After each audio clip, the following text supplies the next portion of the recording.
Doctor Imtiaz Ahmad Karimi BPSC के 4 member होते हैं। 4 मेंबर में एक सदस्य हैं और बड़ा परिवार संसारिक जीवन के साथ बचपन से ही बड़ी मेहनत की है और पहली बार बैंक के पीओ बने। उसके बाद लगातार संघर्ष करते गए और डिप्टी कलेक्टर बने और उसके बाद बीपीएससी के मेंबर बने हुए हैं। मैं डॉक्टर इम्तियाज साहब से बात करता हूं कि उर्दू भाषा के लिए बिहार के मुख्यमंत्री ने काफ़ी कुछ किया, नीतीश कुमार ने। क्या कहिएगा इम्तियाज साहब इसके बारे में? जी, आज सरकार ने उर्दू के लिए बहुत से काम किए हैं। वो उर्दू डायरेक्टरेट को जो आज ताकत मिली, उसको जो फिनेंशियल पावर मिला, उसके पोस्ट को जो दर्जा मिला, वो सब वजीर आला की मेहरबानी से मिला। जो मानते हैं कि नीतीश कुमार के शासन में कहीं ना कहीं उर्दू भाषा को बरकत, इसको सहूलियत जी, तमाम भाषाओं के साथ उर्दू ज़बान को भी बिल्कुल इंसाफ मिला, बल्कि इंसाफ से बढ़ के भी मिला। और बिल्कुल उसके ओहदे वज़ा किए गए, नए ओहदे दिए गए और उस पर बहाली का अमल शुरू हुआ। 182 उर्दू ट्रांसलेटर को वज़ीर आला के हाथों यही 2 माह कबल जो है उनको नियुक्ति पत्र उनके हाथ में दिया गया। कहाँ के रहने वाले डॉक्टर साहब? ये मैं मुजफ्फरपुर का रहने वाला हूँ। गांव और इलाका पड़ता है औराई ब्लॉक। रामपुर मेरे गांव का नाम है। वहीं से हमने इब्तदाई तालीम हासिल कुछ की। अपने बारे में बताइए कि इब्तदाई तालीम हासिल की और उसके बाद फिर एलएस कॉलेज मुजफ्फरपुर से हमने ग्रेजुएशन किया। उसमें मेरा इकोनॉमिक्स, पर्शियन ये सब सब्जेक्ट रहा और फिर पीजी किया। उसके बाद बैंक में हमारा एज ए हो गया। तो वहाँ होने के बाद फिर हम लोग तैयारी शुरू किया सर्विस कमीशन के लिए, सिविल सर्विस कमीशन के लिए। तो मेरा 1990 में यानी 1990 में डिप्टी कलेक्टर में मेरा इंतखाब हो गया। उस वक्त से हमने कई जिम्मेदारी संभाली। BDO रहे, SDO रहे, SDO रहे, डायरेक्टर रहे मुख्तलिफ विभाग में, फिर जॉइंट सेक्रेटरी रहे और अभी as a member Bihar public service commission अंजाम दे रहे हैं। यहाँ के लोगों ने इस सेमिनार में दावत दिया था, तो इन लोग का शुक्रिया अदा करने के लिए हमें आना ज़रूरी था कि ये सरकार का उर्दू का प्रोग्राम है और एक माहौल तो बनता है और जो काम सरकार ने पहुँचाने की भी ज़रूरत है। बहुत से लोगों को नहीं मालूम और बेकार का हम रोना रोते हैं कि उर्दू नहीं है उर्दू के लिए, लेकिन हमारे बच्चे, हम अपने बच्चों को उर्दू पढ़ाएं, हम उनको घरों में ज़िंदा रखें, इस तरफ कोशिश नहीं करते। तो सब मेरा पैगाम यही होगा कि सबसे पहले उर्दू को अपने घरों में ज़िंदा रखें, अपने तमाम तालीम से आरास्ता करते हुए उर्दू की भी तालीम दे। ये उस पर कोई बोझ नहीं। कितने साल की उम्र में पीओ बन गए बैंक के सर? अब बस पहली नौकरी वहीं से शुरू की। उम्र कितनी होगी लमसम? 22-23 के आसपास। अभी कितनी उम्र है? अब तो हम 60 के।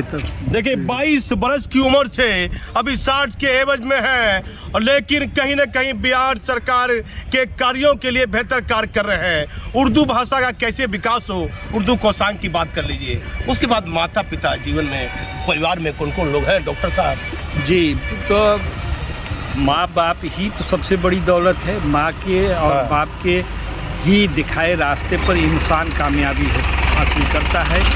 वही बच्चे कामयाब होते हैं जो वालिदैन के फरमाबरदार होते हैं। वालिदैन याद आते हैं कि नहीं आते हैं? बिल्कुल याद आते हैं। अम्मा याद आती है कि नहीं? अब्बू याद आते हैं? अब हमारे माँ और बाप दोनों इस दुनिया से गुजर चुके हैं।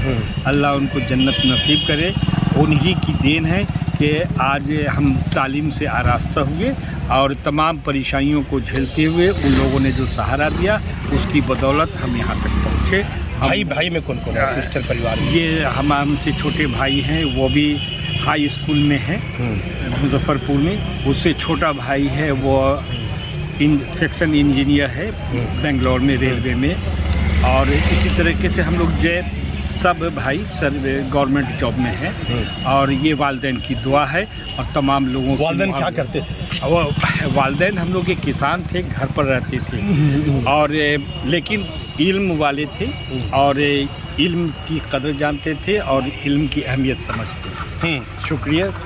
देखिए डॉक्टर साहब के बारे में बताता हूँ, इम्तियाज साहब के बारे में कहीं ना कहीं माता पिता के व्यक्तित्व के कारण ये निखरे हैं। मेरा अंतिम अहम सवाल है, कैसे ये जो उर्दू भाषा का जो इसको कोसांग है, इसके लिए क्या क्या और सरकार कर रही है? सरकार की तरफ से फंड दिए जा रहे हैं, अमला दिए जा रहे हैं, अमला की बहाली हो रही है। फंड क्या क्या बेहतर इस्तेमाल किया जा रहा है भागलपुर जिले में? ये हर जिले में के कलेक्टर को दिया जाता है, ये कलेक्टर के पास पहुंच जाता है। ये वो अपने कोशांग, उर्दू कोशांग के जरिए से इसका इस्तेमाल करते हैं, जिसकी मिसाल आज कैसा लगा भागलपुर जिला? बहुत अच्छा। ये रेशम का ज़िला है, ये शहबाज रहमतुल्लाह अलैह का ज़िला है, ये तिलका माजी की आज़ादी का दिलाने का ज़िला है। और यहाँ इल्म फ़न और फिल्मी दुनिया हो, सियासत की दुनिया हो, सभी यहाँ के बड़े बड़े लोग हुए हैं। ये बहुत ही तारीख़ी और यादगारी और इल्मी और अदबी जगह रही है।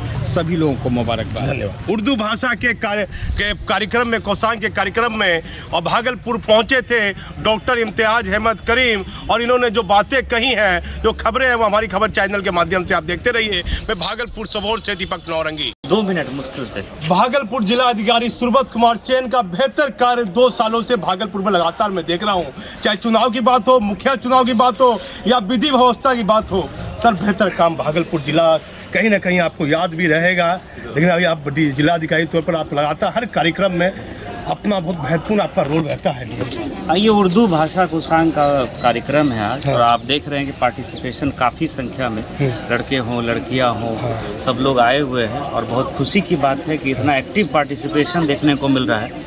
और हम लोगों ने आज यहाँ कार्यक्रम कराया है, और अगला जो कार्यक्रम होगा, हम लोग ये उम्मीद कर रहे हैं, जो हम लोगों का टाउन हॉल जो बन रहा है, जिसमें 1000 बैठने की कैपेसिटी है, तो वो बन करके तैयार हो जाएगा, और उसमें हम लोग बढ़िया भव्य कार्यक्रम फिर से करेंगे। सभी बच्चों को पुरस्कार की राशि भी दे दी गई है, और आज मेरे द्वारा जितने बच्चे जिन्होंने काफ़ी अच्छा प्रदर्शन किया है, उनको सम्मानित भी किया है।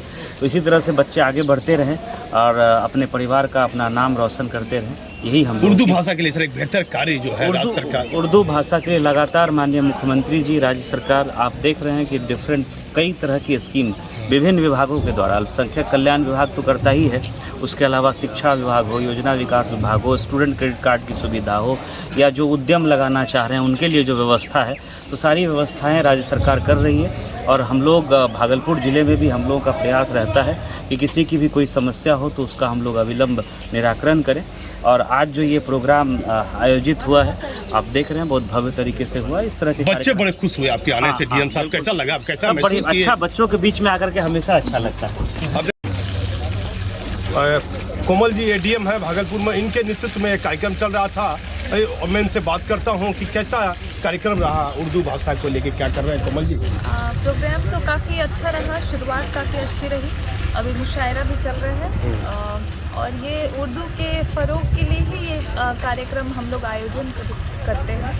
और विभाग की तरफ से, उर्दू निदेशालय की तरफ से इसके लिए हमें फंड आता है कि आप उर्दू को फ़रोग करें, बढ़ोतरी करें। इसके लिए इसका सेमिनार करवाते हैं हम लोग, फिर उर्दू नामा पत्रिका इशू होता है, तो अच्छा ही हो रहा है प्रोग्राम। कोमल जी कहाँ के रहने वाले हैं, कहाँ से पढ़ाई लिखाई दीक्षा की आपने? मैं नालंदा की हूँ। नालंदा जिला की। पढ़ाई लिखाई कहाँ से की? नालंदा। पढ़ाई लिखाई 10th मैंने नालंदा से किया है, उसके बाद फिर मैं बाहर ही पढ़ाई की हूँ। उड़ीसा भुवनेश्वर से बीटेक किया है। उड़ीसा भुवनेश्वर से बीटेक किया। तो क्या बनने की चाहत थी? डॉक्टर बनने की, प्रोफेसर बनने की? कुछ मन में चाहत भी होगी? हमेशा से यही सिविल सर्वेंट ही बनना। हाँ, किसका महत्वपूर्ण रोल रहा? माता का, पिताजी का, परिवार के? मेरे घर में दोनों का महत्वपूर्ण रोल है। माता भी एक्चुअली वर्किंग है, तो उनसे भी इंस्पायर्ड हूँ मैं। और फादर का भी हमेशा से सपना था कि सिविल सर्वेंट बने। तो फादर क्या करते हैं? माइनिंग डिपार्टमेंट में है, वो भी ऑफिसर हैं, माइनिंग ऑफिसर। तो क्या लगता है कि इतने बड़े ओहदे पर अभी आप हैं, किसका मतलब माता पिता में क्या, परिवार का, किन लोगों का बहुत बड़ा महत्व है? पिता का ज़्यादा मतलब इसमें रोल है, क्योंकि उनको देख के ही मैं बड़ी हुई हूँ। तो मतलब लगता था कि चलो फादर गवर्नमेंट जॉब में है, तो मुझे भी कुछ पैसा करना चाहिए, जिनसे उनको फ़ख्र हो। पिताजी का क्या नाम है पूरा? महेश्वर पासवान। ऐसा उसका अभी ड्यूटी पर है? हाँ, अभी हैं, पटना में पोस्टेड है। हाँ, तो अभी क्या इस कार्यक्रम में और क्या आगे कुछ? तो शाम तक चलेगा, और बच्चों को भी हम लोग प्राइज़ डिस्ट्रीब्यूट करने वाले हैं, जो उर्दू में खास रोल है, जिनका जो उर्दू भाषण प्रतियोगिता में पार्ट लिया था, उन लोगों को हम लोग क्या सम्मान समारोह भी कुछ? सम्मान समारोह बच्चों का ही है, बाकी तो सम्मान तो शुरुआत में ही हो गया है। अपना पूरा परिचय दीजिए। हाँ, मेरा नाम कोमल किरण हुआ, मैं यहाँ सीनियर डिप्टी कलेक्टर भागलपुर। देखिए, senior deputy collector Komal ji थी, इनका पूरा बयान देखिए। मैं भागलपुर से दीपक नौरंगी।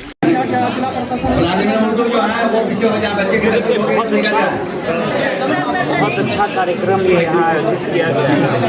इसमें भी जितने भी पदाधिकारी, कार्यकर्ता, शिक्षक, ऐसे समाज के लोग जो कि बढ़ चढ़ करके इस तरह के कार्यक्रम में योगदान देते हैं, और जिस तरह से उर्दू भाषा का प्रचार प्रसार हो रहा है सरकार का और माननीय मुख्यमंत्री जी का जो प्रयास है, तो उसमें हम लोग लगातार ये प्रयासरत रहते हैं कि उर्दू भाषा को लेकर के सभी लोग जागरूक रहें, अच्छी इसमें पढ़ाई लिखाई हो और अच्छे रोजगार के साधन जो है वो उनको उपलब्ध हो सके। इसके अतिरिक्त भी लगातार कई प्रयास जो आप देखेंगे अल्पसंख्यक कल्याण विभाग के माध्यम से, शिक्षा विभाग के माध्यम से, या स्टूडेंट क्रेडिट कार्ड हो, ताकि लड़कों को लड़कियों को अच्छी से अच्छी शिक्षा मिल सके। सब लोगों को बहुत बहुत धन्यवाद जिन्होंने पार्टिसिपेट किया, जिन्होंने अवार्ड लिया, सबको मेरी तरफ से बधाई।